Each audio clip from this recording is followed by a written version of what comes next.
सोलापूरच्या शासकीय रुग्णालयातून माणुसकीला काळीमा फासणारी आणि प्रशासनाच्या ढिसाळ कारभाराचे वाभाडे काढणारी एक धक्कादायक घटना समोर आली आहे। रुग्णालयातील स्ट्रेचरची दुरावस्था इतकी टोकाची आहे की एका मृतदेहाला चक्क हाताने उचलून नेण्याची वेळ नातेवाईकावर आली। मिळालेल्या माहितीनुसार भीमा नदीत पोहण्यासाठी गेलेला आकाश जगदीश कोळी या 24 वर्षीय तरुणाचा बुडून मृत्यू झालाय। विशेष म्हणजे मृत आकाश हा या शासकीय रुग्णालयात कंत्राटी सफाई कामगार म्हणून कार्यरत होता। शव विच्छेदनासाठी आकाशचा मृतदेह स्ट्रेचरवरून नेला जात असताना अचानक स्ट्रेचर तुटले।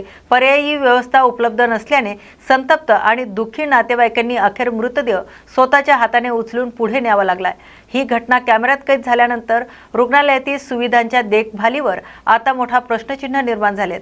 या घटनेनंतर रुग्णालयात काही काळ तणावाचं वातावरण निर्माण झालं, तर आपल्याच कर्मचाऱ्यांच्या बाबतीत असा प्रकार घडल्याने नातेवाईकांनी संताप व्यक्त केलाय। आता तरी रुग्णालय प्रशासन झोपेतून जागे होऊन येथील मोडकळीस आलेल्या सुविधांमध्ये सुधारणा करणार का, असा सवाल सोलापूरकर विचारत आहे।